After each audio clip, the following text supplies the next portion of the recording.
নমস্কার, জেনে নেব কিছু বিশেষ খবর। পাঞ্জাবের মুখ্যমন্ত্রী ভগবন্ত মানকে গুরুদক্ষী ঘোষণা।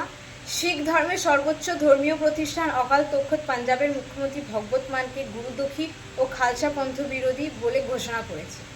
একটি বিতর্কিত ভিডিওতে কেন্দ্র করে এই সিদ্ধান্ত নেওয়া হয়েছে এবং অকাল তখ্তের দাবি ভিডিওটি এআই দ্বারা নির্মিত বলে মুখ্যমন্ত্রীর বক্তব্য সঠিক নয় এবং এটি দুটো পরীক্ষাগারে ভিডিওটির সত্যতা যাচাই করা হয়েছে।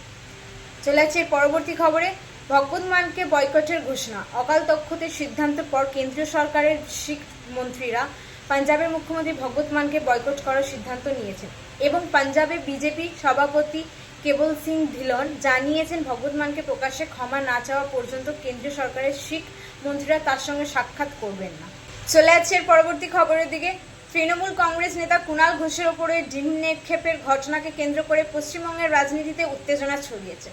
তৃণমূল সাংসদ কল্যাণ বন্দ্যোপাধ্যায় অভিযোগ করেছেন বিরোধী দলনেতা শুভেন্দু অধিকারীর সমর্থকরাই এই ঘটনার সঙ্গে জড়িত এবং তিনি বলেন পশ্চিমবঙ্গের ডিম সংস্কৃতি এর বিরোধী এনে কণ্ঠস্বরে দমনের চেষ্টা করা হচ্ছে, তবে বিজেপির পক্ষ থেকে এখনো এই অভিযোগের কোনো প্রতিক্রিয়া পাওয়া যায়নি। চলে যাচ্ছে আজকে চতুর্থ শিরোনামের দিকে। শিক্ষক নিয়োগ দুর্নীতি মামলায় অভিষেক বন্দ্যোপাধ্যায়কে জেরা। শিক্ষক নিয়োগ দুর্নীতি মামলায় তৃণমূল সাংসদ অভিষেক বন্দ্যোপাধ্যায়কে প্রায় 11 ঘন্টা জিজ্ঞাসাবাদ করেন ইডি। জেরার পর অভিষেক বন্দ্যোপাধ্যায় জানান তিনি সকাল 11টায় তদন্তকারীদের সামনে হাজির হন এবং রাত 10টার দিকে বেরিয়ে আসেন। এর আগে 14ই জুন সিআইডি তাকে দীর্ঘ সময় ধরে জিজ্ঞাসাবাদ করেছিল বলে জানা গেছে। চলে যাচ্ছে আজকে শেষে সংবাদের দিকে। জনসভায় ক্ষুব্ধ শিবরাজ সিং চৌহান। মধ্যপ্রদেশের এক অনুষ্ঠানে ক্ষোভ প্রকাশ করেছেন শিবরাজ সিং চৌহান।